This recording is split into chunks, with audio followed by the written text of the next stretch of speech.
himself to a woman inside and touching her. Good evening, everyone. You're watching LA Live News Tonight. I'm Marla Tejas. Thanks for joining us. I'm Christine Devine. New tonight, indecent exposure and sexual assault. Those are the allegations against a man inside a Whole Foods market. It happened in Valencia, and tonight sheriff's detectives are hoping you can help find this suspect. Let's go live to Fox 11's Ed Lascos there in Valencia with more details for us. Ed?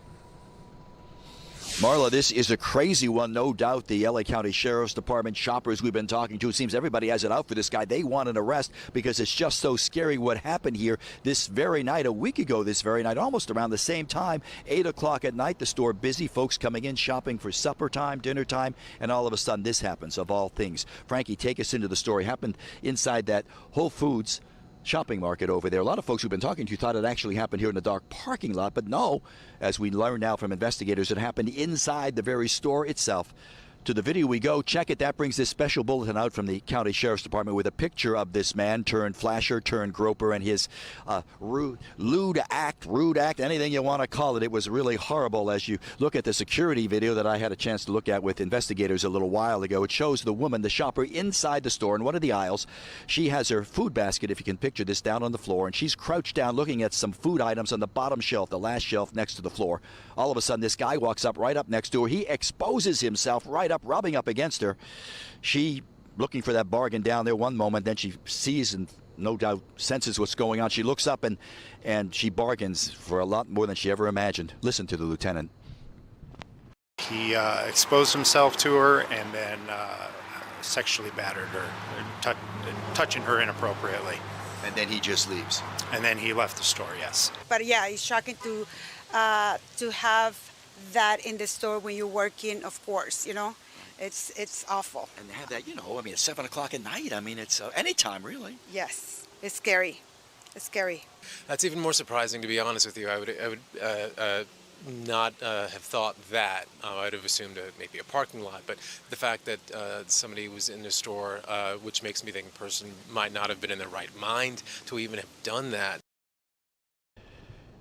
Yeah, he was really surprised, thinking then when he finds out it happened inside that store, busy, crowded store. I tell you, Whole Foods really upset about this, out with a statement a little while ago. There it is. Check it. It reads, quote, "We are deeply concerned about the incident. The safety and well-being of our customers is our top priority." Stop quote. We come back out here live, Whole Foods saying, of course, they are cooperating with investigators. They gave them all the security video they have. Investigators have a good picture, a good look at this guy. About 6'1", 220 pounds, in his 30s, mid-30s. Investigators say they're posting that special crime bulletin all through the area. They want your help. If you notice him, if you recognize him, call them, call 911. They want to get this guy off the streets fast, ladies.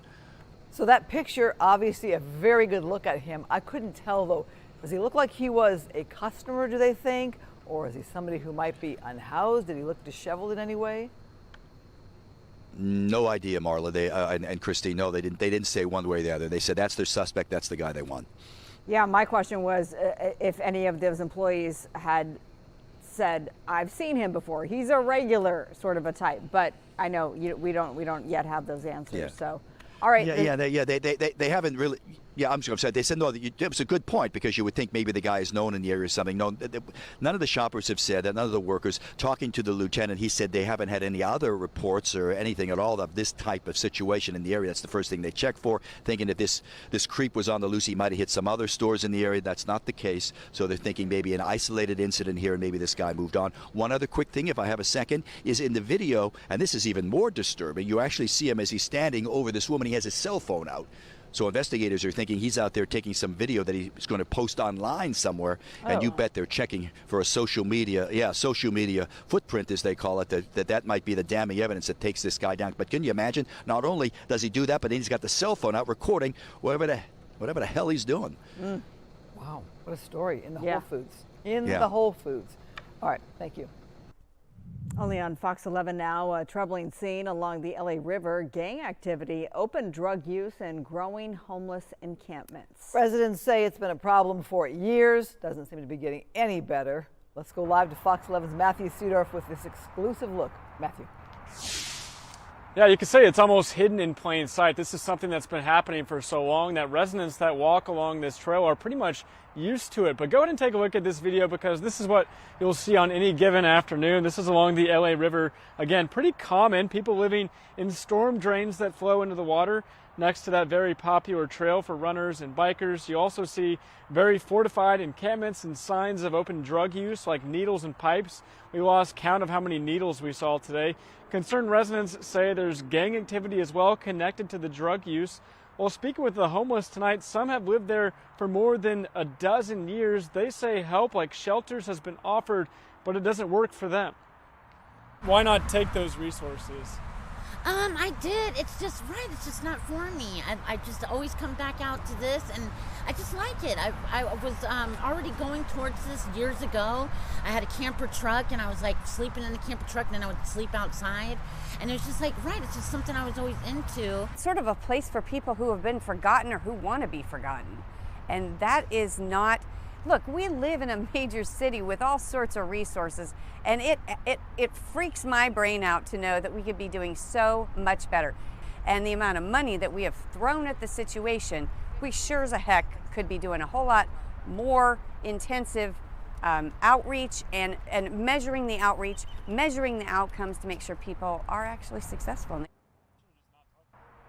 And this area is in Councilwoman Nithya Raman's district. We did reach out to them for a comment, but this is something where an issue that we're seeing really across the city, where you have some homeless people that unfortunately have been offered the resources and offered help, but at this point they believe that this is a better option for them. We're live tonight. Matthew Seedorff, Fox 11 News. One quick follow-up, Matthew. Where exactly are you along the LA River? Yeah, right near Griffith Park. So the tennis courts area, right along the bridge, right near the 5 freeway there.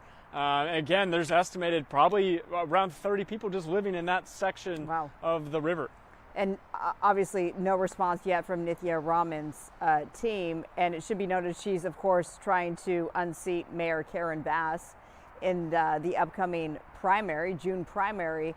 And this brings us to the fact that Bass is the current mayor and nothing from her either. Yeah, and we did reach out to the councilwoman's office for comment, and we are expecting something by the 10 o'clock hour.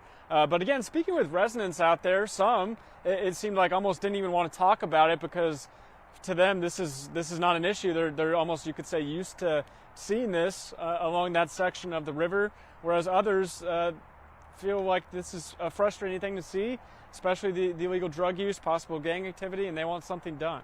Well, in one of your shots, you showed the tents there. Is there any kind of fencing at all, like they had to maneuver around to get in there, or can you just walk right into the brush and put up a tent? You know, you just walk right over the 5 there, the 5 freeway, and you can put up a tent, and it looks like these tents, these encampments have been there for a long time. I mean, we heard from that one woman, she has lost track of how long that she's been out there. Her name is Sarah. She said 10 or 20 years, I think, when we asked her how long she's been living there. And we asked another person how long he's been there. He says 13 years. Wow. So these are people that have been there for a long time. And despite resources being offered to them, they're choosing to stay. She also lost track of her teeth as well. Obviously, that's often a sign of drug use. All right, Matthew, thanks. Let's go ahead now and look outside upon the San Fernando Valley from our Mount Wilson shot. Let's check in now with meteorologist Star Harvey. Hi, Star. Good to see you. I saw you so much on Good Day LA. I'm thinking, what time is it right now? You and me both. I was checking that clock multiple times.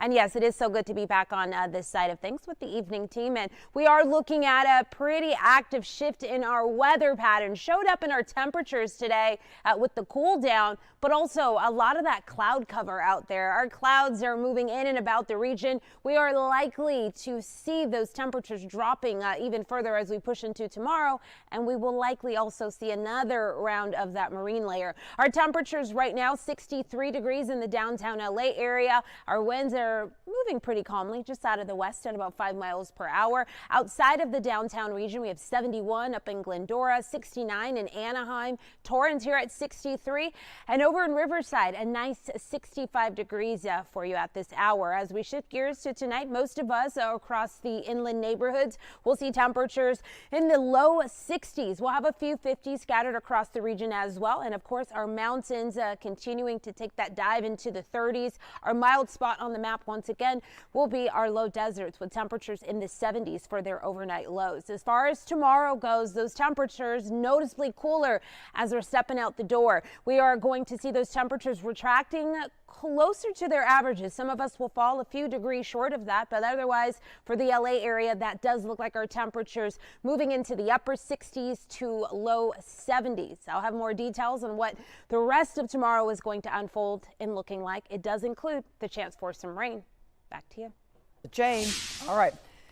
Developing tonight, 2 Hollywood designers who star in an Amazon Prime show say they were targeted in a street attack. They're now sharing this video from the weekend and asking for help. Fox 11's Christina Gonzalez reports on what they say happened. Lock the door. Lock the door. Call the police. He starts punching the window like he's trying to break the window to get into the car to get us. I literally felt like he was going to break the windows open and kill us. Patrick Simpson and Paula Tu, owners of Paula Tu Boutique. You may know them from their Gown and Out in Beverly Hills show.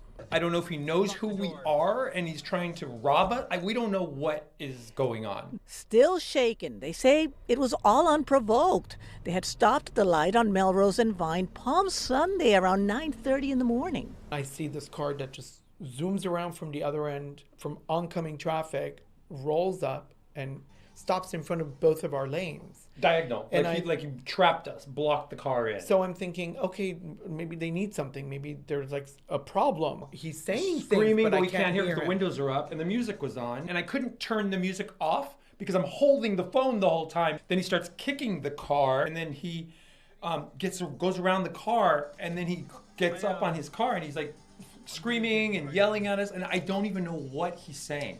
Go get him. LA City 911, operator 695. I just got assaulted by a car. The reason we followed him is because I wanted the license plate. And he kept driving until we were quite sure we had the plate, then we stopped. This person needs to be found, needs to be prosecuted.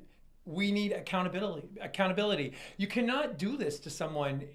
You can't just create havoc in their day and damage their car and then go away. Now, they say police did respond, but that at least initially for the report, they wanted to call it vandalism, which they don't believe it is. That's why they're putting the video out on social media. See if anyone recognizes this person.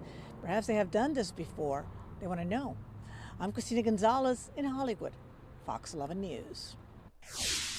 A somber procession earlier today to honor fallen LA County Sheriff's Deputy Levi Vargas, who died over the weekend. The 30-year-old suddenly died while participating in the annual Baker to Vegas relay race. Law enforcement from across the region escorted his body back home. The procession went from the San Dimas Sheriff's Station to Forest Lawn Memorial Park in Covina. Medical folks came in right away and they tended to him, and they got him transported to a local hospital. Unfortunately, his condition declined in several hours, and we were notified of the very, very sad news late last night that he had passed. So our priority under these circumstances is to support his family. Vargas, just 30 years old, leaves behind a wife, parents, and siblings. Tonight, new details about the Palmdale mother convicted of torturing and killing her 8-year-old son. A judge has again denied resentencing for Pearl Fernandez. She's serving life without parole for the 2013 murder of her son Gabriel Fernandez. She claimed ineffective legal counsel and coercion in her guilty plea, but the court today upheld her sentence, marking the second time her request was denied. The child suffered months of abuse before his death. The mother's boyfriend, Isauro Aguirre, was sentenced to death, with his appeal still pending. Still ahead at 8, giving a voice to the voiceless. It's a follow-up you'll only see on Fox 11. That we hear from the family of the woman we encounter living in a storm drain. A usually quiet beach town rocked by tragedy today that killed one family member, left 3 others critically injured after investigators say this U-Haul hit them. Where police say this came from and why, coming up.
Developing tonight, tragedy in San Clemente after a stolen U-Haul slams into an SUV, killing one woman and critically injuring 3. Family members watch in shock as first responders rushed to that very scene. Fox 11's Haley Winslow reports.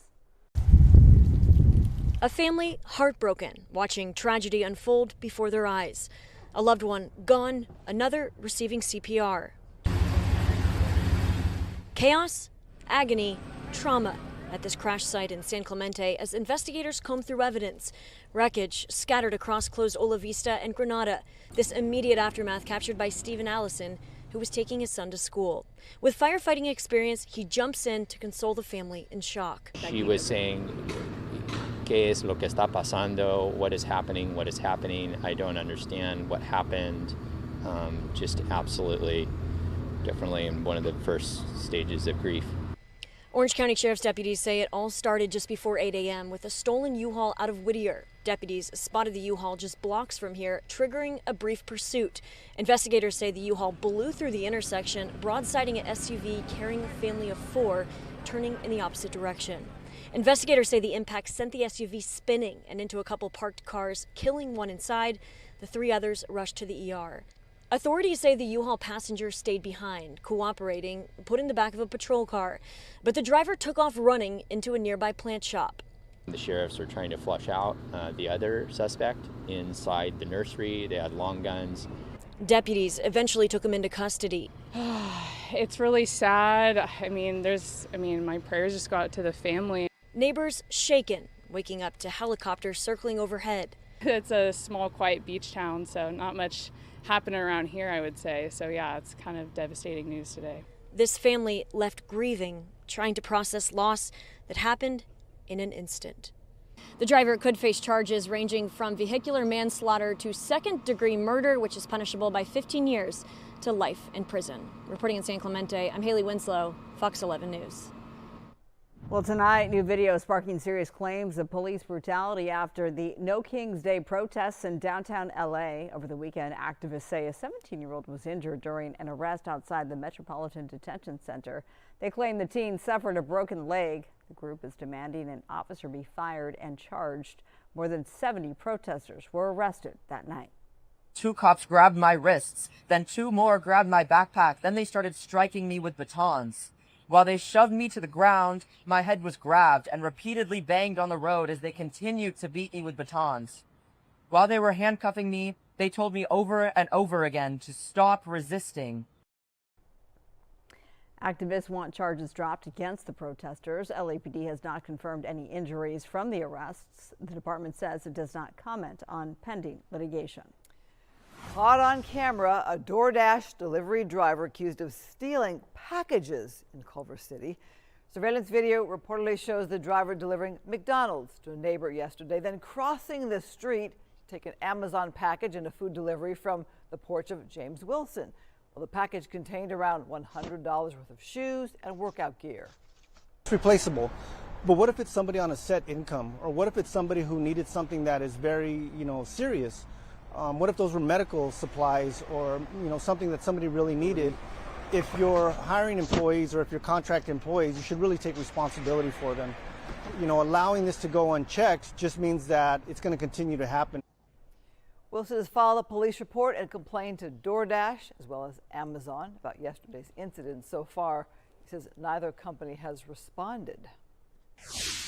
TSA officers are finally getting paid after weeks without pay during the government shutdown. Airport security lines, once hours long, are now moving faster, just 10 minutes in places like Houston. However, some agents say they haven't received all of their back pay and future paychecks remain uncertain. The shutdown caused by that political standoff over immigration still has no clear end in sight. Meanwhile, oil and gas prices keep climbing. U.S. crude settled above $100 for the first time since 2022 when Russia invaded Ukraine, closed around $104 a barrel. In Los Angeles, we are 1 cent away from averaging $6 a gallon for gas. In San Francisco, $6 is already the average. And California has again hit a record high for diesel prices at $7.36 a gallon. All right, coming up, tickets to the 2028 Olympics right here in LA go on sale this week. We break down how the process works and how much it could cost you. Next.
Weather is sponsored by My Home Sold.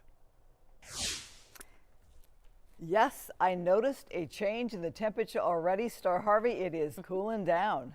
It is. It's definitely cooling down, and it's going to cool down even more as we push into tomorrow. This evening, we do have some clouds in place right here beside me, but you'll be able to see those passing across on our satellite and radar as well. Now, we are under dry conditions, but that's about to change as early as tomorrow as well. Our temperatures right now in the downtown area in the 60s with a nice calm wind. And yes, we do have some clouds in place through the remainder of our evening. Our temperatures across Ontario, 65 degrees. Up in Thousand Oaks, you're at 58 degrees. And over in Burbank, temps coming in at 64. Shifting gears into tonight, we can expect to remain under dry conditions, clouds in place, but with those clouds in place, our temperatures also not dropping too far down. That will land us in the upper 50s, a lot more low 60s across some of our inland sections as well. If you're along the coast, we'll also have similar conditions. Now, as we do get into tomorrow, we are expecting our temperatures in the morning hours to go ahead and jump into the 60s, but we are also expecting by the time the afternoon rolls around, we will see a lot more of those upper 60s to low 70s. This is what I was trying to get at right here. This low pressure system, this is the system that is moving in disturbance to bring in a little bit of moisture as we push into tomorrow. We do show that that trough in the jet stream is going to allow for those temperatures to also drop down. We are also looking at a chance for some pretty gusty conditions. This is going to be just across our highlighted region here. So not everyone's seeing our gusty conditions, mostly across areas east, but also down to the south of LA as well, where we're expecting our winds from tomorrow night through Wednesday night to potentially gust as high as 55 miles per hour. As far as our sky conditions go through the remainder of this evening, there's a look at those clouds pushing through. We will get a dry start to tomorrow, but by the time we push into the afternoon, we may start to see some of that light activity arrive, but it's mostly when we arrive at tomorrow night that we start to see that 30% chance of precipitation moving in. What does that mean for everyone at home? We are looking about 1/10 of an inch to, I'd say, less than. Some of us will see less than that accumulated across the area. These are our rain totals for tomorrow, moving through Wednesday as well. I'll be back with another detailed explanation on that, but for now, back to you. Still ahead and only on Fox, a mother once filled with hope for the future, now homeless in South LA. You first saw her here when we found her living in a storm drain. We'll hear from her family, plus Laura Diaz. New developments of a man released from police custody who winds up dead in a police car. The haunting video coming up.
Live across SoCal, this is LA Live News Tonight on Fox 11 Plus. The family wants answers after a man was found dead in the back of a police cruiser in Azusa. Tonight, newly released surveillance video may help explain what happened to Eric Valencia. Fox 11's Laura Diaz, she's live in Azusa with more tonight. Laura? Yes, 4 days after that father was found dead in the back of that police cruiser, the police department held a news conference today. They really didn't take many questions, but here is what they presented to us. While in custody, Mr. Valencia was cared for, provided 3 meals a day, and was checked every 30 minutes for health and welfare concerns. At approximately 12:38 p.m., Mr. Valencia was released from the custody of the Azusa Police Department with no apparent signs of distress. He was also provided additional food upon his release. Surveillance video shows Mr. Valencia unlawfully entering the rear seat area of Patrol Unit number 37, which was parked in front of the Azusa Police Department, and closing the door behind him. That's the Azusa police chief laying out what he says occurred to 37-year-old Eric Valencia, whose lifeless body was discovered in an unlocked Azusa police car Thursday, March 26. Now, at a news conference Monday, the department released a series of clips showing Valencia being released from police custody March 23rd, 3 days after he was arrested for driving under the influence and felony child endangerment. Authorities said Valencia's blood alcohol was double the legal limit at the time of his arrest, but charges were later dropped. Upon his release, police say Valencia was offered a ride home but declined. He was given food. He lives close by, we were told. But instead, he chose to enter an unlocked police car. But Valencia's family is angry. They say that between March 20th and March 26th, they were madly trying to find him, his whereabouts unknown. Finally, on March 25th, they filed a missing persons report. Now, how did Valencia end up in an unlocked police car near the front of the station? Haunting video shows the 37-year-old father getting into that cruiser. That's what weighs on the family. Why was the car unlocked? He was found deceased 3 days later by a worker who went to clean that cruiser. Let's hear what his sister-in-law has to say about precious time that was lost. And come to find out that he was here in a car the whole time.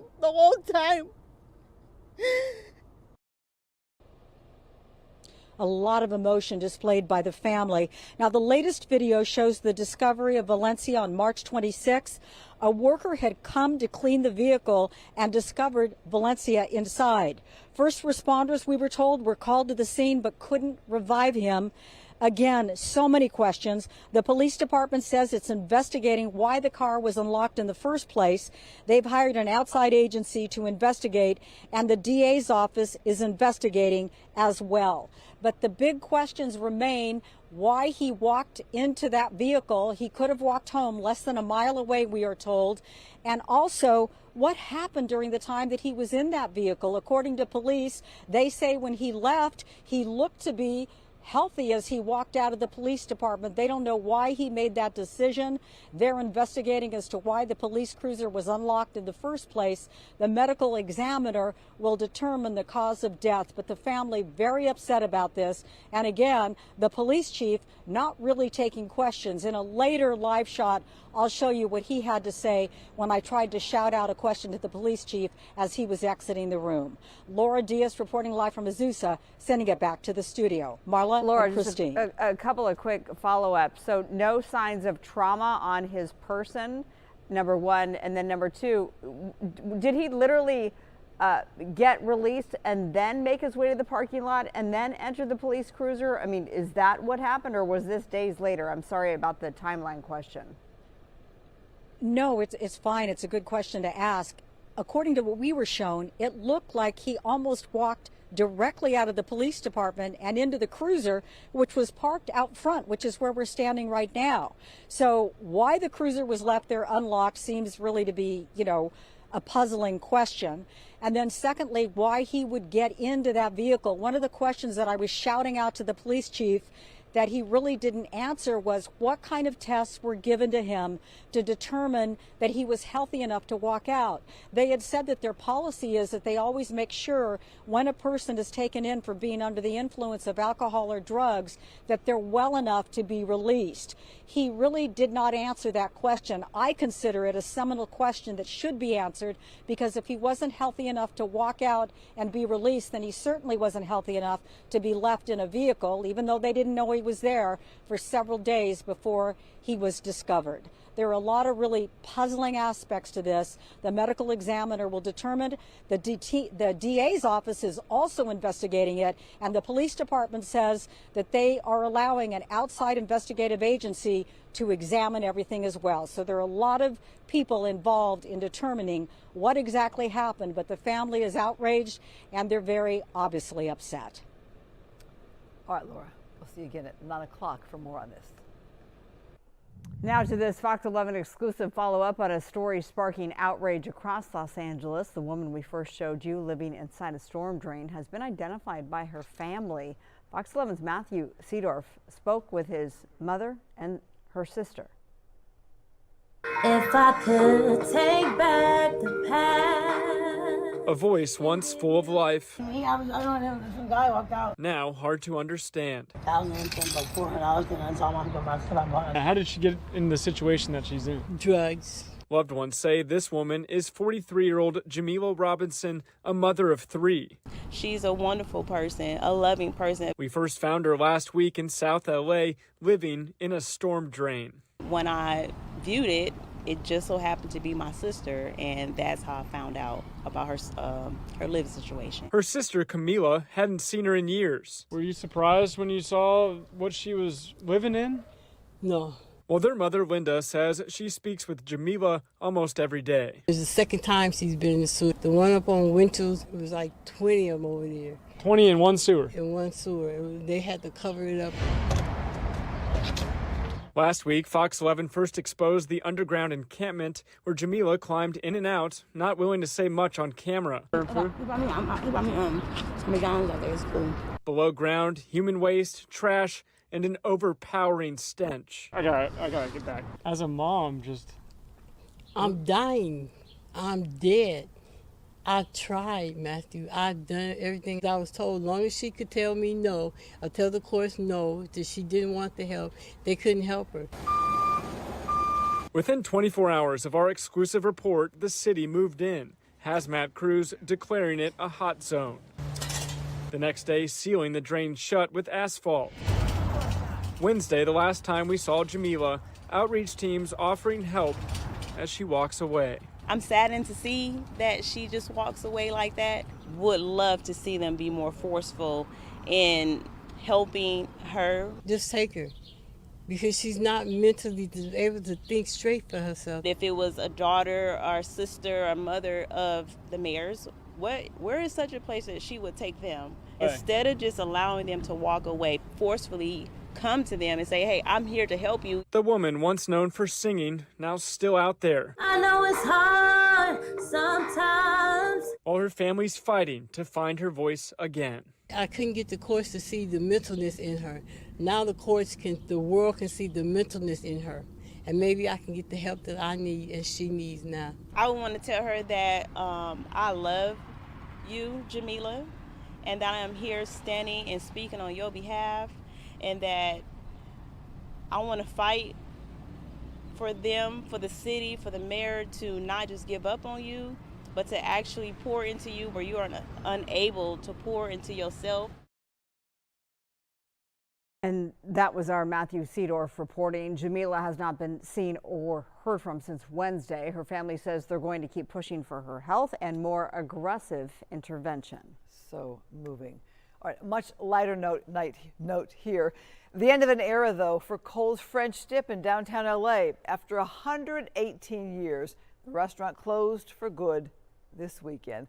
Fox 11's Haley Winslow was there as longtime Cole's customers did enjoy their final meal.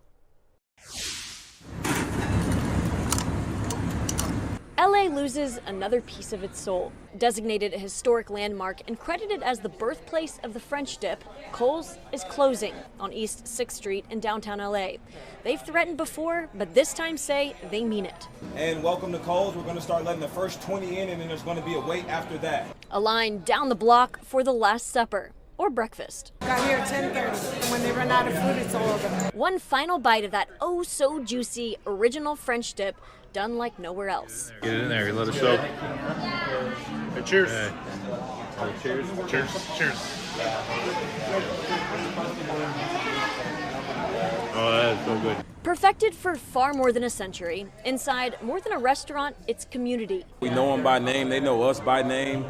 They get the same things usually all the time. Pastrami. If we have room, we're going to try the pudding and maybe the apple pie. Founded by entrepreneur Harry Cole, this is LA's oldest public house, once a bustling railway hub for hungry travelers. The ambiance and the architecture, you just don't get to see things like this that can stand the test of time. With pool tables, a speakeasy, even a hole in the wall used to sneak alcohol through during Prohibition. I think the girls' bathroom's haunted because we did have one of our bartenders. She heard the door, she's moving while she was in there.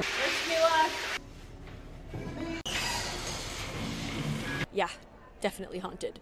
Now the iconic hangout is up for sale. In here it's kind of warm and cozy, but out there it's kind of, not gonna lie, kind of scary. Just blocks from Skid Row, a tough place to run a business. Somebody's gonna buy this place. Once rumored to become a Subway sandwich chain, Angelinos now just hope whoever takes over preserves the flavor and character of this historic hotspot. Cole says they invented the French dip when the chef had them dip the bread into the au jus to soften it for a customer with bad gums. Now, 118 years later, this is an institution saying goodbye for the last time. Oh man, that's good. In downtown LA, Haley Winslow, Fox 11 News. Thank you, Haley. Well, a personal note now. I was so honored to speak to students at Santa Monica College Center for Media and Design Saturday for their Her Story series in honor of Women's History Month. It included women in law, media, and politics, Thank you so much to student Joanna Rivas for the invitation to discuss my career and also the future of journalism. And the young lady there who actually interviewed me, Vicky Medidazadeh, thank you so much for your really thoughtful questions. Doesn't it give you hope for the next generation when you meet these students? It does, because they're so eager and they ask such great questions about how do you get to where you are, what's next, where is the industry headed, how can I, be of service. It's really inspiring to be there. Sounds like they were very present for that. And I don't know if you've been to this campus. It is so sophisticated. It's a satellite campus off of Santa Monica College. And, I got a tour of their podcasting rooms and editing bays. Very top notch. Very high tech. Ah, very good. Yeah. Good to see. All right, you know him as the legendary frontman of Kiss, but for Gene Simmons, his greatest influence wasn't fame or fortune. It was his mother, Flora. Fox 11's Roxy Carpetian sat down with a rock icon for Women's History Month. Flora Klein survived horrors most can't even begin to imagine. She saw our entire family wiped out in front of her. But even after the Holocaust, she chose resilience. From 14 years of age, she survived the camps, and her philosophy has always been every day above ground is a good day. To her son, she wasn't just a survivor. She was everything. She was and continues to be the wisest human being I've ever met. She understood the nature of what's important in life.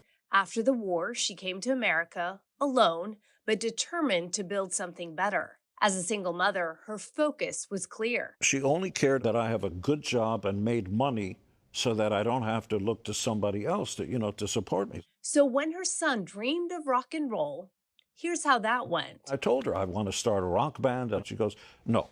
You would not, because I don't know who pays you. She kept asking me, where are you going? We're going to go out on tour. Where?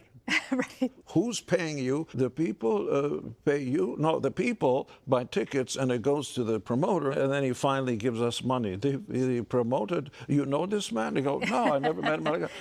How do you trust this man? Right. So we negotiated. She said, finish your college education, get your bachelor of degrees, and get a job. And through it all, her values shaped every decision he made, even when success came on a massive scale. One of the big checks you presented to her. The first big one, $8 million. She didn't understand what the number was. She put it down and she said, now what are you going to do? Because what mattered most wasn't fame. It was who he became. Everything I am and everything I do and how I do it, I owe to my mother, which is your word is your bond. Say what you mean what you say, be ethical and moral, but take no prisoners. Go out there and do it. I've literally never been high or drunk or smoked cigarettes in my life. I never thought morally and ethically I had the right to break my mother's heart. After everything she sacrificed, surviving a concentration camp and taking care of me alone as a single mother, I could never do that. And her love? Something he now passes on to his own children. Your mother would say to you, I love you so much, I would throw myself in front of a bus. Shannon and I, my wifey, we have 2 kids, Nick and Sophie. I find myself saying that. And in the end, it came back to where it all began. I remember holding my mother's hand. I started singing a song my mother used to sing to me in Hungarian. Van nekem ez oh God. Van nekem ez élet azt a csillagom. I have one life, and if I could reach the highest star and bring it to you, I gotta stop. And shortly after that, my mother quietly passed. A life defined by survival, a legacy defined by love. While your mother is alive, get off of your fat butts and go and kiss her sweet face and tell her how much you love her and how much you appreciate her. She's not always going to be there. And when she's gone, you're going to be devastated that you didn't take the time to hug your mom. Call her now. Wise words right there. That was a Roxy Carpetian reporting. Coming up, we're checking in with meteorologist Star Harvey. We are tracking some moisture moving this way. We're going to see the chance for some light showers. I'll have those details coming up on the other side of this break.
Coming up, meteorologist Star Harvey right now. Yes, we're talking about the change that we're already feeling, which is nice. Yes, I know myself, I am enjoying it, you know. A little sweater weather at night. Yes, a little sweater weather, never hurt nobody. But this coming weekend, it's a big outdoor thing weekend because of Easter. Yes, yes. Yeah, so Sunday, what does that look like? So we're going to have another shift. So our shift this early part of the week is going to be the fact that we do have a cool down happening, but also the chance for some light showers. But as we do move into Easter Sunday, temperatures are expected to jump back up, and we will have dried out by then. What you're looking at right now is our current condition situation with some cloud cover, some marine fog going to be moving in, and yes, the moisture not arriving for us until we arrive at tomorrow. So our Tuesday, I'd say the second half of our Tuesday, looking to have some of that light rain activity move through. As we do push through the rest of this week, we are expecting those temperatures to be on the cooler side. Things will begin to shift as we move into Thursday. And then as we head right back into this weekend, yes, Easter Sunday, our temperatures are going to be warming back up. So we'll be shooting for the 80s once again. We're getting rid of the 80s across the LA area as early as tomorrow. We had some 70s across the area today, in fact. Here's a look at our rain forecast. It's just for tomorrow, but a 30% chance. So not much of the area covered by it. So that will determine how much rain we do see as far as the accumulation. As we do get through the remainder of our week and into our weekend, things are looking good according to our models. Here's a look at those 70-degree temperatures for today. 76. Over the weekend, our temperatures were more than 10 degrees above their averages. So it is nice to see a little bit of break from the heat as we push closer to that normal. By the time we get through the rest of this week, we are expecting that our temperatures will be closer to that 71 across the LA area. Out in Santa Monica right now, temperatures at 63 degrees. When we compare our temperatures right now to where they were this time yesterday, they were a lot warmer for some of us. So in the almost 9 o'clock hour yesterday, we had temperatures close to 15 degrees above where where we sit right now. So a lot more of that heat. So the cool down already taking place today. We're at 65 degrees right now in Ontario, as well as Long Beach. Fraser Park here at 50 degrees, and over in Palmdale, temperatures at 69. Our disturbance will be moving in, and again, it's going to be a very short-lived system. It will continue to push out to the east before our week comes to the end, and we will welcome in a beautiful high-pressure system, and this will be in place as we do get into the weekend, which is going to allow for us not just to dry out, but for us also to see our temperatures take a nice little rebound back into the 80s there. I talked about the wind advisories. They are mostly going to be across areas east, but also to the southeast of LA. This wind advisory goes into effect tomorrow evening and will carry through Wednesday, where we could potentially, across that highlighted region, see our temperatures ranging, or excuse me, our winds gusting as high as 55 miles per hour. Back to you. Changing weather there. We still have more news ahead at 8. But first, here's a preview of what's coming up at 9. Is your personal data at risk? It may be. We will tell you about the new lawsuit accusing Nike of a major security breach. Plus, could Taylor Swift be heading to court? We'll tell you about the Trademark battle over her newest album ahead at 9.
Well, the countdown to the LA28 Olympics is getting real. This week, you could find out if you're among the first to be able to buy tickets. Fox 11's Araxi Carpetian shows you exactly how the process works and how much it could cost you.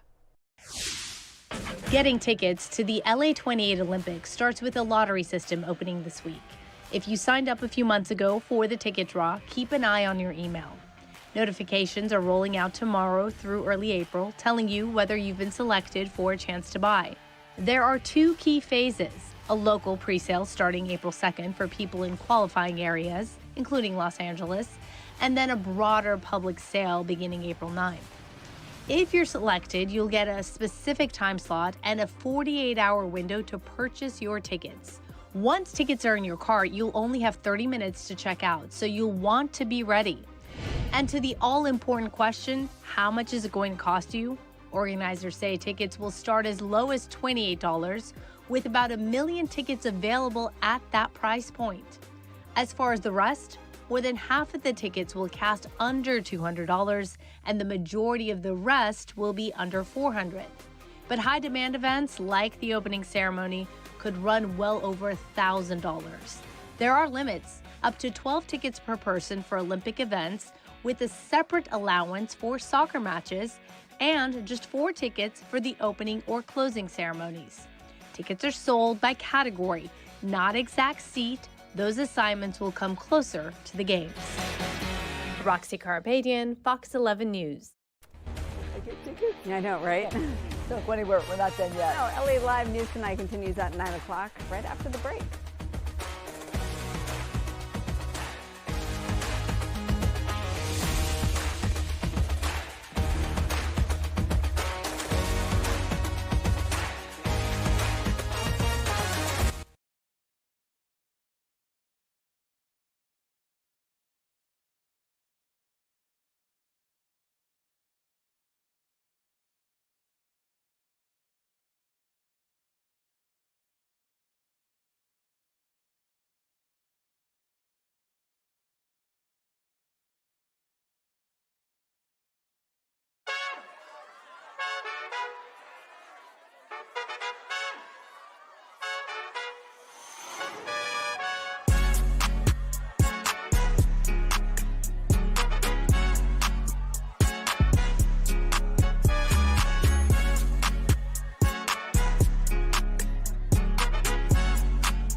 Only on Fox 11 tonight, a troubling scene along the LA River.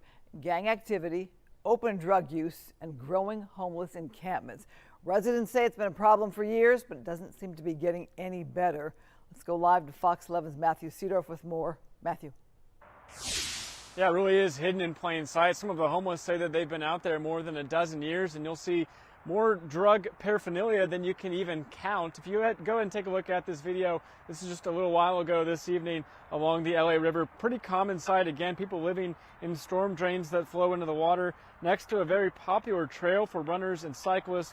You also see very fortified encampments and signs of open drug use. And like I was saying, more needles and pipes than we could count. Concerned residents say there's gang activity as well as connected to all that drug use. While speaking with the homeless tonight, some have lived there more than a dozen years. They say help like shelters has been offered, but it doesn't seem to work for them. Why not take those resources? I did. It's just it's just not for me. I just always come back out to this, and I just like it. I was already going towards this years ago. I had a camper truck, and I was like sleeping in the camper truck, and then I would sleep outside. And it was just like, it's just something I was always into. Sort of a place for people who have been forgotten or who want to be forgotten. And that is not, look, we live in a major city with all sorts of resources, and it freaks my brain out to know that we could be doing so much better. And the amount of money that we have thrown at the situation, we sure as a heck could be doing a whole lot more intensive outreach and measuring the outreach, measuring the outcomes to make sure people are actually successful. So this section of river is right next to Griffith Park. We did reach out to Councilmember Nithya Raman and her office for some sort of comment. So far tonight we haven't heard back. We are expecting some sort of response here pretty soon. Reporting live, Matthew Seedorff, Fox 11 News. Yeah, noting that the councilwoman is running for mayor, trying to unseat Mayor Karen Bass.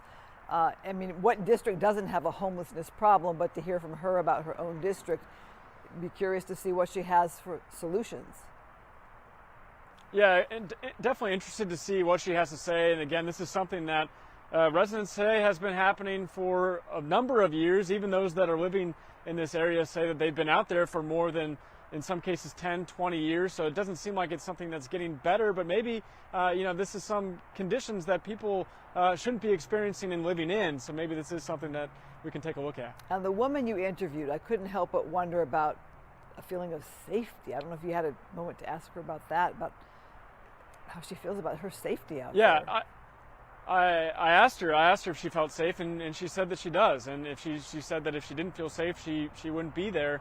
Obviously, being there that amount of time, 10, 20 years, you kind of know who's around you and what you're dealing with. So for whatever reason, she says that that's where she wants to be. Yeah, tough issue. All right, thanks again. A live look right now outside as we start a new work week, but we do have changing weather. We do. Meteorologist Star Harvey with the update on that. Those changes are going to include mostly the change in our sky condition, our temperatures dropping, but also some light to showers moving in as well. Now, our current conditions out there right now, yes, we are under that cloud cover. Temperatures in the 60s for the LA area, and we do have a nice northerly wind pushing at just about 3 miles per hour. Outside of LA, temperatures very similar.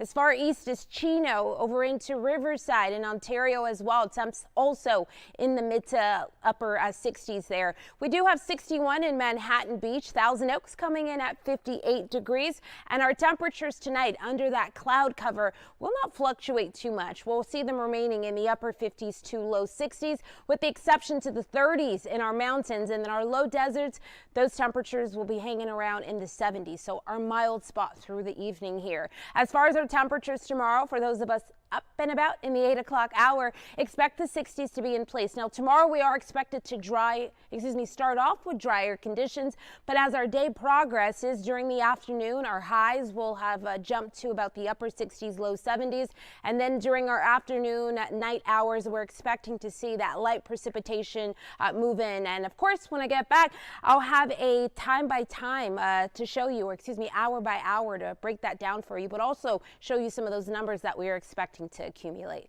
For now, Christine, back to you. Tonight, indecent exposure and sexual assault. Those are the allegations against a man inside a Whole Foods market. Happened in Valencia. Now, sheriff's detectives are hoping you can help find that suspect. Let's go live to Fox 11's Ed Lascos in Valencia with the story. Ed.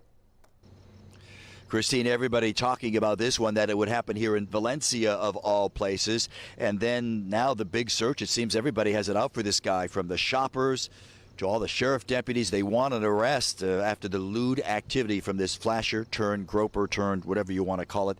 Frankie, take us into the story. Whole Foods Market here. It happens. A lot of the customers, the shoppers I've been talking to, actually, as they've been hearing about the story, looking at the video online, think it happened out here in the parking lot. But no, now we know it happened inside, actually, inside the crowded store itself. So to the video we go. Check it. All of it brings out this special bulletin from the LA County Sheriff's Department. A picture of that man, the flasher, the groper, wanted for a lewd act, sexual assault, sexual battery on a shopper inside the store.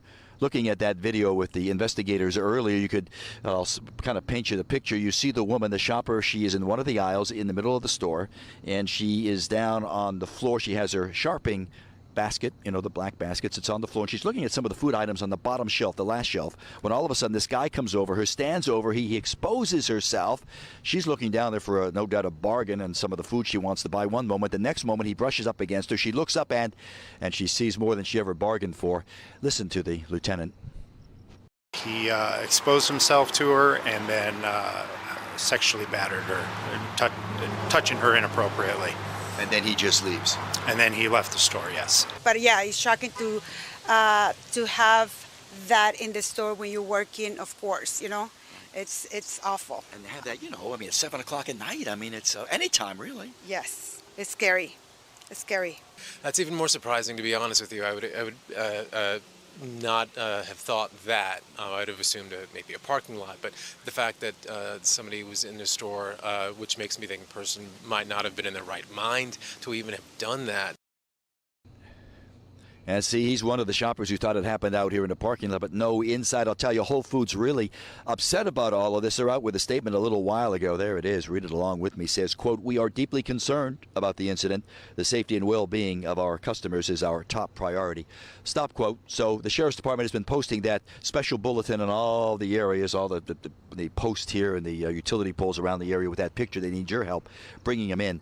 And the other part of the story, Christine, we were talking about it earlier last hour, is not only does this guy do what he does, you can imagine, but in the video you can actually see him. He's got his cell phone out and it's pointed down, and he's recording evidently what's happening, what he's doing to this poor woman, this poor shopper. No doubt investigators think probably will post that online somewhere. So yes, the search is on for this guy. The Sheriff's Department says they have no other reports of this happening through this area of Valencia, the Santa Clarita Valley. So they're watching for that, but yes, they want this guy bad. And just a reminder, there are cameras everywhere, and I'm looking at how busy it is behind you even at this hour at that Whole Foods. It's a popular store. Lots of people around those stores. Oh, yeah, you know, you're right. And you think it's an hour before closing. And this happened a week ago this very night, Monday last week, but also when it was even busier, supper time, dinner time. You know, it was right around 7:30, 8 o'clock, the lieutenant was telling me. So think about all the folks who are in there. They have a great, as you know, hot food bar in here, salad bar and everything. A lot of folks working, they come over here. As I've been talking to a lot of the family, the fellas who came after work picking up food for their families, that's exactly what they do. And they were shaking their heads saying, we can't believe it. Of all times, so busy, and then right in the middle of the crowded store, and the woman who's, you know, down looking for some items down below on the last shelf, and then, you know, she's approached by this guy, of all things. That's scary. All right, thanks. Yeah. Developing tonight, tragedy in San Clemente after a stolen U-Haul slams into an SUV, killing a woman and critically injuring 3. Family members watch in shock as first responders rush to the scene. Fox 11's Haley Winslow reports. A family heartbroken, watching tragedy unfold before their eyes. A loved one gone, another receiving CPR. Chaos, agony, trauma at this crash site in San Clemente as investigators comb through evidence. Wreckage scattered across closed Ola Vista and Granada. This immediate aftermath captured by Stephen Allison, who was taking his son to school. With firefighting experience, he jumps in to console the family in shock. She was saying, ¿Qué es lo que está pasando? What is happening? What is happening? I don't understand what happened. Just absolutely, definitely in one of the first stages of grief. Orange County Sheriff's deputies say it all started just before 8 a.m. with a stolen U-Haul out of Whittier. Deputies spotted the U-Haul just blocks from here, triggering a brief pursuit. Investigators say the U-Haul blew through the intersection, broadsiding an SUV carrying a family of 4, turning in the opposite direction. Investigators say the impact sent the SUV spinning and into a couple parked cars, killing one inside. The 3 others rushed to the ER.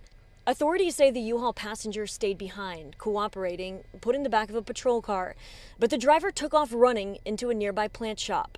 The sheriffs were trying to flush out the other suspect inside the nursery. They had long guns. Deputies eventually took him into custody.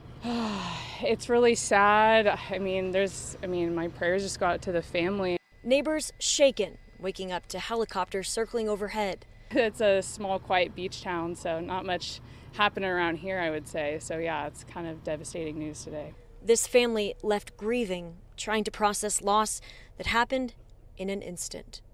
The driver could face charges ranging from vehicular manslaughter to second-degree murder, which is punishable by 15 years to life in prison. Reporting in San Clemente, I'm Haley Winslow, Fox 11 News. Somber procession earlier today to honor fallen LA County Sheriff's Deputy Levi Vargas. The 30-year-old suddenly died over the weekend while participating in the annual Baker to Vegas relay race. Law enforcement from across the region are escorting his body. The procession went from the San Dimas Sheriff's Station to Forest Lawn Memorial Park in Covina. Medical folks came in right away and they tended to him, and they got him transported to a local hospital. Unfortunately, his condition declined in several hours, and we were notified of the very, very sad news late last night that he had passed. So our priority under these circumstances is to support his family. Vargas leaves behind a wife, parents, and siblings. Taylor Swift headed to court. Up next, the Trademark battle over her newest album. And new allegations of police brutality in downtown LA. Closer look at the video from the No Kings protest. Plus, an Amazon Prime duo targeted in a brutal street attack. Details next.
Tonight, new video sparking claims of police brutality after the No Kings Day protests in downtown LA.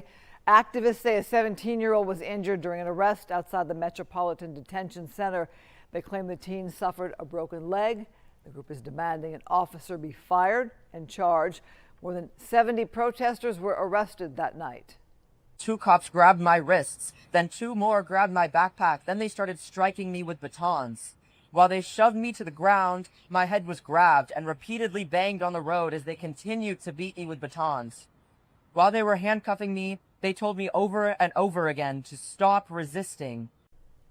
Activists want charges dropped against the protesters. The LAPD has not confirmed any injuries from the arrests.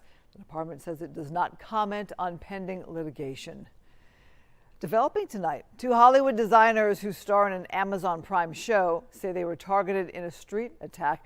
They're sharing that video of the attack over the weekend, asking for help. Fox 11's Christina Gonzalez reports on what they say happened. Lock the door. Lock the door. Call the police. And he starts punching the window like he's trying to break the window to get into the car to get us. I literally felt like he was going to break the windows open and kill us. Patrick Simpson and Paula Tu, owners of Paula Tu Boutique. You may know them from their Gown and Out in Beverly Hills show.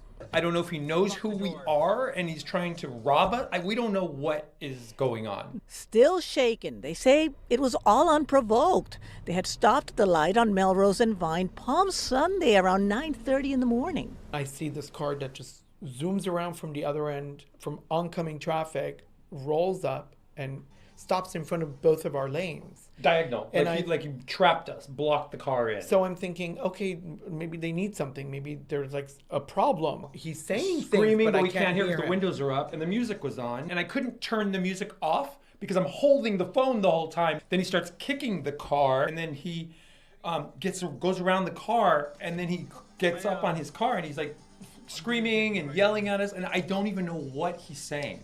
Go get him. LA City 911, operator 695. I just got assaulted by a car. The reason we followed him is because I wanted the license plate. And he kept driving until we were quite sure we had the plate, then we stopped. This person needs to be found, needs to be prosecuted. We need accountability. You cannot do this to someone. You can't just create havoc in their day and damage their car and then go away. Now, they say police did respond, but that at least initially for the report, they wanted to call it vandalism, which they don't believe it is. That's why they're putting the video out on social media. See if anyone recognizes this person. Perhaps they have done this before. They want to know. I'm Christina Gonzalez in Hollywood, Fox 11 News. Weather is sponsored by American Career College. If you like it just a bit cooler, this is the week for you. Let's talk weather with Star Harvey. Yeah, let's talk about it, Christine. You know, this month has been exceptionally warm.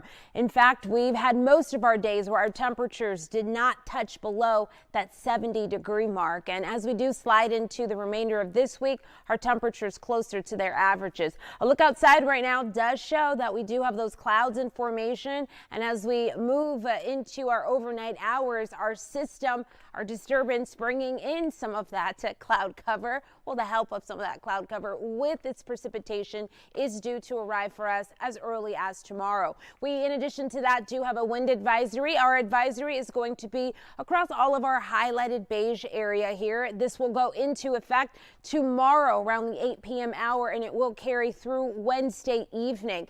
And with this, we are expecting those highlighted areas to see their winds potentially gusting as high as 55 miles per hour. The LA Basin not included in that, although we may see those winds picking up at times. Through the remainder of today, we'll have those cloud cover activities in place, and then rolling into tomorrow morning, you will look out your windows or your doors, go for a walk, and see those clouds in place, and they'll be there through the bulk of tomorrow.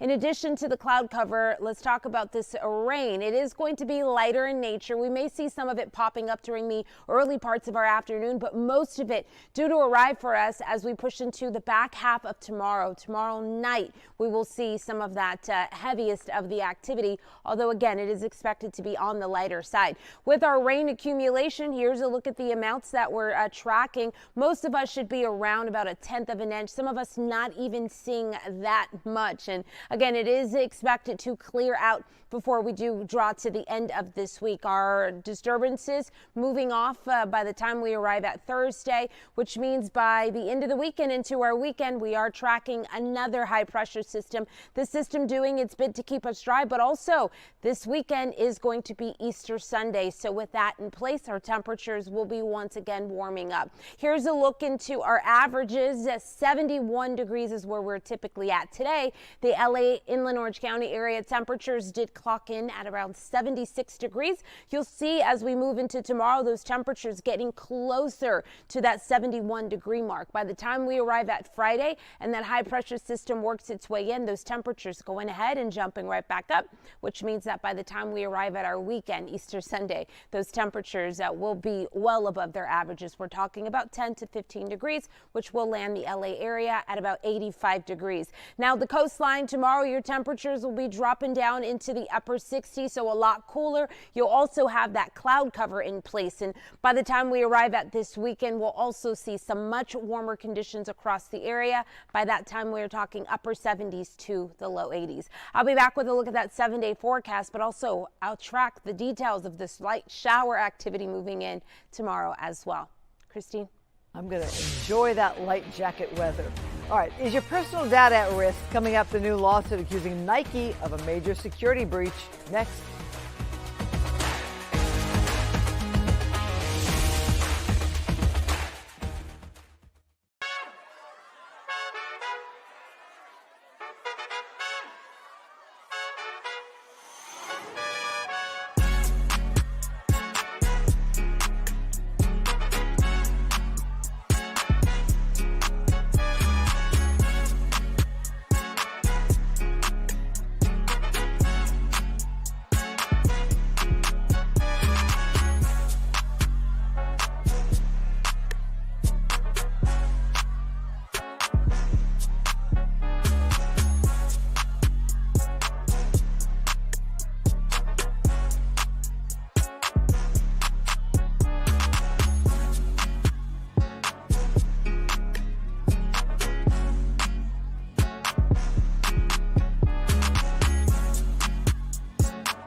Tonight, Taylor Swift is facing a legal fight over her latest album titled The Life of a Showgirl. Las Vegas performer Marin Flagg, well, that's Taylor there, but Flagg filed a lawsuit today claiming the title infringes on her own trademark brand, Confessions of a Showgirl. Flagg argues the similar names will confuse consumers, while the U.S. Patent and Trademark Office has put Swift's trademark request on hold. So far, the pop star has not commented on the suit.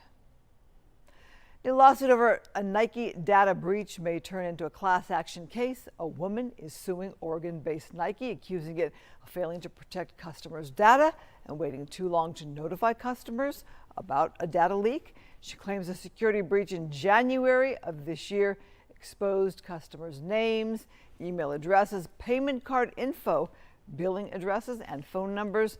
Nike has not commented on the lawsuit. Oregon is working on legislation inspired by a new law in California, all centered on tortillas. Our law, which started this year, mandates that tortillas sold in the state must be made with folic acid, also known as vitamin B9. The ingredient has been proven to prevent serious birth defects in the brain and spinal cord, so the law is meant to help nurture healthy babies. Now, similar legislation is pending in Oregon, Oklahoma, Georgia, and Florida. A law in Alabama is set to go into effect in June, and 4 other states are interested in pursuing similar law. New developments in the case of a man released from police custody who was found dead in a police cruiser. The haunting video coming up. And still ahead, plus Huntington Beach mourns a legend, the final wave for surfing icon Sugar.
Live across SoCal, this is LA Live News Tonight on Fox 11 Plus.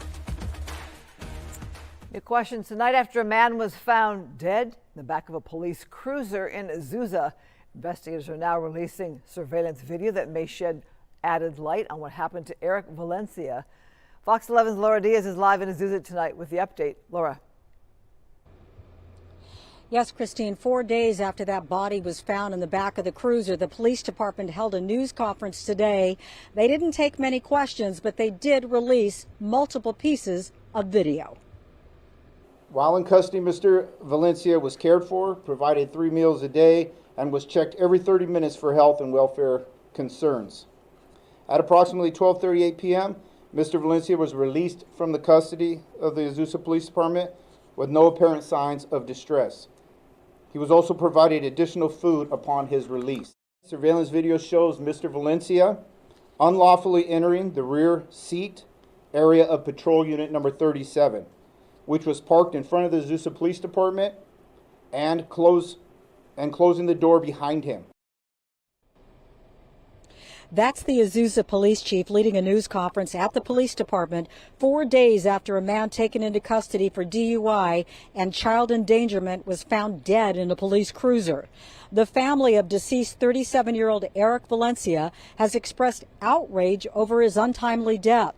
Now, Monday, the department released a series of video clips offering little to no narration. Included in the footage, we see 37-year-old Valencia wearing bright blues being released from police custody March 23rd. The time is 12:38. He appears to be steady on his feet. 1 minute later, at 12:39, the video shows Valencia walking aimlessly before he finds an unlocked police cruiser and climbs in. All this time, the family doesn't know where Valencia is located. They file a missing persons report on March 25th. But the haunting video from March 26th shows shortly before 5 a.m. an Azusa police employee goes to wash the vehicle and finds Valencia's lifeless body in the back of the cruiser. He calls for emergency help but could not be revived. Now, we did hear from a relative of Valencia who expresses just heartfelt anguish about the fact that they didn't know where he was, and all this time he was in the back of that cruiser. Let's listen. And come to find out that he was here in a car. The whole time.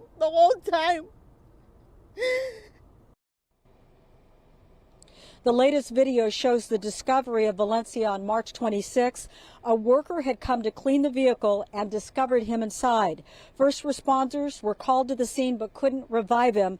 Again, so many questions. The police department says it's investigating why the car was unlocked in the first place. They've hired an outside agency to investigate, and the DA's office is also investigating as well. But a crestfallen family demanding answers. The police department trying to get ahead of it today by releasing those multiple pieces of video.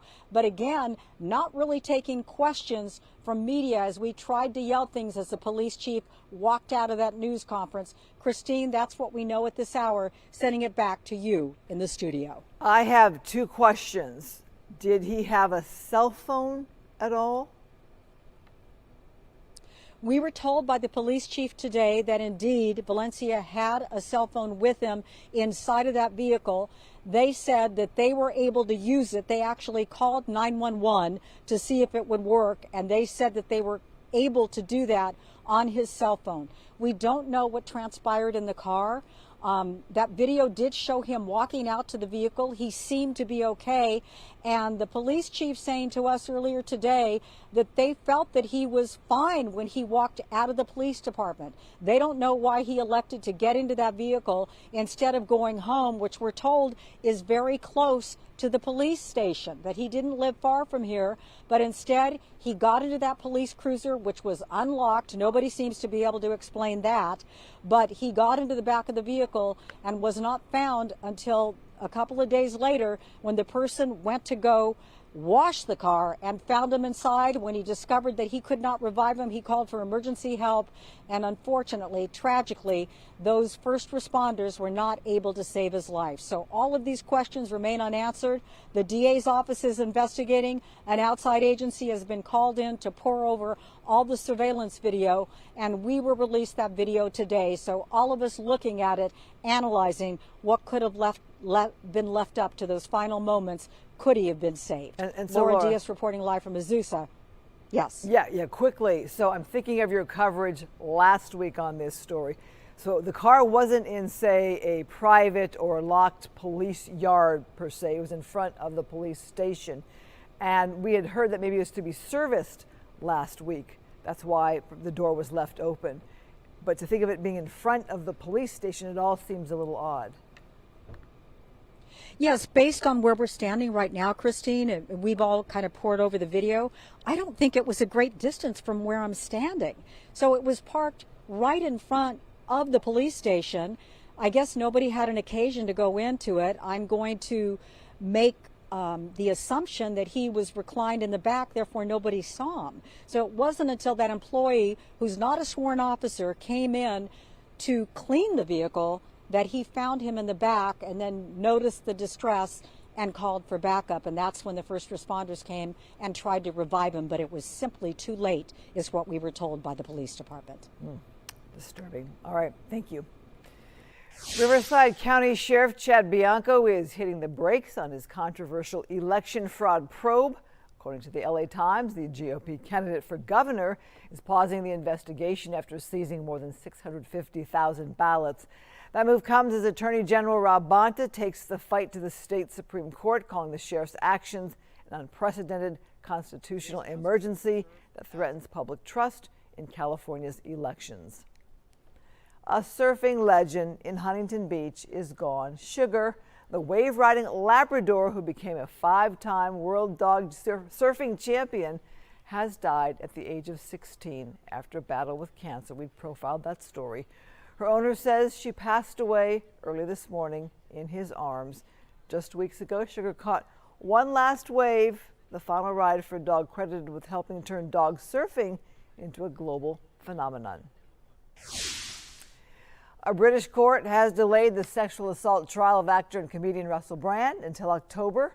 The case was originally scheduled for June, but it's been expanded after 2 additional women came forward. Brand now faces 6 charges, including 3 counts of rape tied to alleged incidents dating back to 1999. The 50-year-old has pleaded not guilty and denies all allegations. TSA agents finally got paid today, but we're learning it doesn't cover the entire pay period. The Department of Homeland Security has been shut down. So while it's a welcome relief, there's still a lot of frustration as the funding fight drags on. Fox's Caroline Elliott reports. After weeks of chaotic, long lines at the airport, TSA got paid and lines are still long, but not 3 hours long. It's good for the travelers. It's good for the workers. I think it's a win-win for everybody. Wait times at some of the hardest hit airports like Atlanta and Houston were significantly better on Monday morning, but it's unclear how long that could last. And yes, we are getting paid, and we're very, very grateful for that. But there's still questions regarding next pay period. We don't know if we're going to be funded. Lead TSA officers told Fox News because the fight is still going on in Washington, the next paycheck is not promised. And that's why so many TSA agents are still calling out of work. On Sunday, more than 3,000 agents didn't show up, more than 10% of TSA's entire workforce. Nothing will be truly normal again until Democrats do the right thing to fund this agency fully. TSA is stuck in the middle of a long, drawn-out fight in Congress that has nothing to do with travel. The problem is Republicans and Democrats cannot agree on ICE policies and Border Patrol. There's a few simple reforms we've been talking about now for weeks. Wearing body cameras, identifying what agency you're from. It's clearly the Democrats' fault right now, and we're still negotiating. Lawmakers left Washington Friday without a solution, but the White House is now asking Congress to cut their Easter recess short to fix the problem. In New York, Caroline Elliott, Fox News. Meantime, oil and gas prices keep climbing. U.S. crude settled above $100 for the first time since 2022 when Russia invaded Ukraine. It closed today around $104 a barrel. In Los Angeles, we are 1 cent away from averaging $6 a gallon for gas. In San Francisco, $6 is already the average. And California has again hit a record high for diesel prices at $7.36 a gallon. New at 9, the city of Long Beach is tearing down a longtime neighborhood nuisance. Officials demolished 2 dilapidated buildings on Long Beach Boulevard after the owner repeatedly ignored safety violations. A former gas station and restaurant become an eyesore, plagued by fire damage and graffiti. The city says the demolition was necessary to protect residents along a busy school route. The Big Bear Pip Watch is on. Up next, we'll take you live to the nest as we wait for baby eagles. Plus, countdown to history, NASA's Artemis 2 prepares for a landmark moon mission. We do have a much cooler weather pattern ahead of us, but we're also tracking the likelihood of some light showers tomorrow. All those details on the other side of this break. Right here, we take a live look at the snowman can from our Earth Cam. This is Gaylord, Michigan. If you look closely, right next to the bunny, looks like there's a porcupine having a snack. Really? Can't quite tell, but it looks kind of fuzzy, prickly, something like that. Be right back.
What a pretty live shot here. NASA is just days away from a historic return to deep space. This is, yes, a live look at Artemis II, docked at the Kennedy Space Center in Florida. The mission could launch as early as Wednesday, carrying a 4-person crew on a 10-day journey around the moon. Amy Gallo from our sister station reports from Cape Canaveral.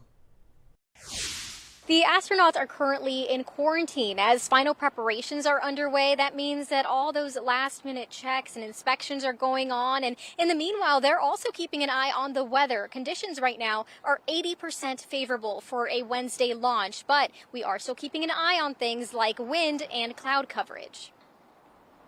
NASA's Artemis II test flight will be the first crewed flight of the Artemis program. The milestone mission will lay the groundwork for future Artemis missions, which aim to eventually land astronauts on the moon. That means there is a lot to do during the 10-day test flight. The crew will practice manually flying Orion for the first time, demonstrate how to live and work in the spacecraft, and test out emergency procedures. Even though this mission is not going to the surface, we are starting some of the processes that we think are going to help them be successful physically, emotionally, and mentally in getting ready for service work. The crew itself is also one for the history books. It includes the first woman and the first Canadian to make a trip to the moon. And as we all count down the hours to launch time, you can bet the astronauts are just as excited as we are. Over the weekend, mission specialist Christina Cook shared it was all starting to feel real. How do we feel as the people that can call the moon the destination, a destination, not just something we're looking at? And it is our strong hope that this mission is the start of an era where every person on Earth can look at the moon and think of it as also a destination. Liftoff is scheduled for 6:24 p.m. Eastern Time on Wednesday, and it will be a 2-hour launch window, barring any delays. More on this. Pilot Victor Glover will be the first person of color to travel to deep space. The Southern California native went to Ontario High School. The journey marks Glover's second major milestone after his record-breaking service on the International Space Station. Take a look at this. The sky in Western Australia turned red this weekend before tropical cyclone Narelle hit. Scientists say the color is caused by the iron-rich red soil and dust blown into the sky by winds of over 120 miles per hour. The wait is almost over for Jackie and Shadow again as Pip Watch officially begins tomorrow on Big Bear. The famous bald eagles are entering the home stretch with their 2 eggs now over a month old. Of course, we watch it live every time, every year.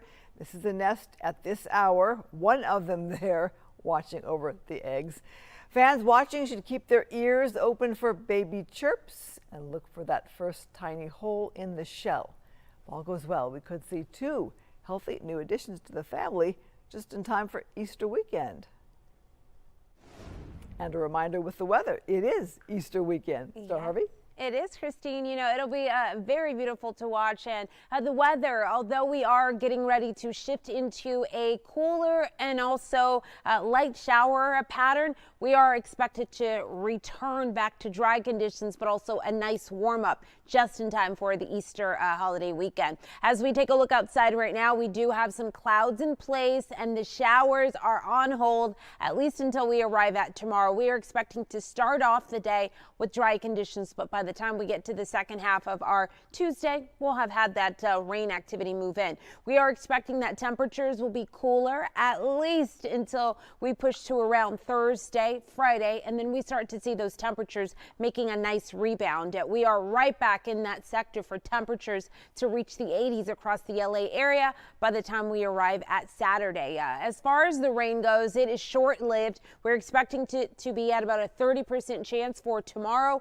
After that, we are right back to beautiful dry conditions across the area. Temperatures for today, they did drop down coming off of the weekend. This weekend, the downtown LA area did see temperatures back to back in the 80-degree range. As we push to today, 76 degrees. That is still above our normal, but a lot cooler than what a lot of us have seen across the month of March. And again, as we move through the remainder of this week, we're going to see temperatures right around that 70-degree range. As far as what's happening happening outdoors right now in Santa Monica. Clouds are in place, temperatures at 62 degrees, and our winds are on the calmer side. When we compare our temperatures to just 24 hours ago, a lot of us were a little bit warmer out there around this hour. We're talking about 5 to close to 10 degrees out warmer. And as we drop into tomorrow, if you do have those plans on being outdoors, just something to note that you will get that cooler flow in place. But also, if you do have plans moving into the second half of tomorrow, just maybe plan on grabbing an umbrella if you're someone who does not like to feel those raindrops on your head. By the time we move to the end of this week, we'll be welcoming a new shift, and that's going to be in the form of a high pressure system. Yes, it does impact our conditions moving into the weekend. So again, if you did enjoy that 80-degree temperature range, we'll see much more of that as we do arrive at our Easter weekend. Here's a look at that put into our 7-day forecast. We are taking a look at about a 20% chance of that rain activity earlier in the day, bumping up slightly as we do move into the second part of our Tuesday, but drying out by Wednesday. Temperatures still in the low 70s through Thursday. By the time Friday arrives, we'll have sunshine back in place, and that sunshine will carry us into the weekend with our temperatures in the LA Inland Orange County area in the 80s. If you have those plans for Easter Sunday and you are going to be along the coast, here's what you can expect through the bulk of our week. Temperatures below or upper 60s to low 70s. And then as we do push closer to Easter weekend, we're going to see those temperatures across the coast in the upper 70s to low 80s. So a significant warm up. We just got to wait till we get there. And again, if you do have those plans for tomorrow, just note that we are looking at a chance for some light showers. Back to you. It'll be a change. You know him as the legendary frontman of Kiss, but for Gene Simmons, his greatest influence wasn't fame or fortune. It was his mother, Flora. Fox 11's Alexia Carpetian sat down with the rock icon. He shared deeply personal memories and an emotional tribute to his mother, a Holocaust survivor, a single parent, and the woman he says defined his life. Flora Klein survived horrors most can't even begin to imagine. She saw our entire family wiped out in front of her. But even after the Holocaust, she chose resilience. From 14 years of age, she survived the camps. And her philosophy has always been every day above ground is a good day. To her son, she wasn't just a survivor. She was everything. She was and continues to be the wisest human being I've ever met. She understood the nature of what's important in life. After the war, she came to America alone, but determined to build something better. As a single mother, her focus was clear. She only cared that I have a good job and made money so that I don't have to look to somebody else to support me. So when her son dreamed of rock and roll, here's how that went. I told her I want to start a rock band, and she goes, no, you will not, because I don't know who pays you. She kept asking me, where are you going? We're going to go out on tour. Where? Right. Who's paying you? The people pay you? No, the people buy tickets, and it goes to the promoter, and then he finally gives us money. He promoted, you know this man? They go, no, I never met him. How do you trust this man? Right. So we negotiated. She said, finish your college education, get your bachelor of degrees, and get a job. And through it all, her values shaped every decision he made, even when success came on a massive scale. One of the big checks you presented to her. The first big one, $8 million. She didn't understand what the number was. She put it down and she said, now what are you going to do? Because what mattered most wasn't fame. It was who he became. Everything I am and everything I do and how I do it, I owe to my mother, which is your word is your bond. Say what you mean what you say, be ethical and moral, but take no prisoners. Go out there and do it. I've literally never been high or drunk or smoked cigarettes in my life. I never thought morally and ethically I had the right to break my mother's heart. After everything she sacrificed, surviving a concentration camp and taking care of me alone as a single mother, I could never do that.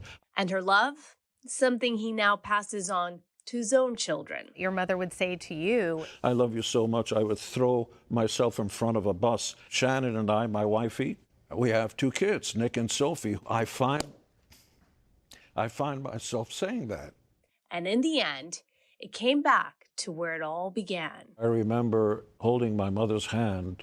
I started singing a song my mother used to sing to me in Hungarian. Vanekem eze. Oh, God. Vanekem eze let ostachilagom. I have one life, and if I could reach the highest star and bring it to you, I gotta stop. And shortly after that, my mother quietly passed. A life defined by survival, a legacy defined by love. While your mother is alive, get off of your fat butts and go and kiss her sweet face and tell her how much you love her and how much you appreciate her. She's not always going to be there. And when she's gone, you're going to be devastated that you didn't take the time to hug your mom. Call her now. He is an emotional guy and just put it all out there. Simmons says his mother never asked for recognition, but her impact is immeasurable. A Hollywood star for a true icon. Brandy's legendary career celebrated on the Walk of Fame next. And before we head to break, let's take a live look at Hideaways Camp Kuzuma in Botswana. We take you there to southern Africa. This view coming from our Earth Cam. The area is known for diverse wildlife, including elephants, although I don't see one in this shot, nor do I see a lion. Keep your eyes peeled.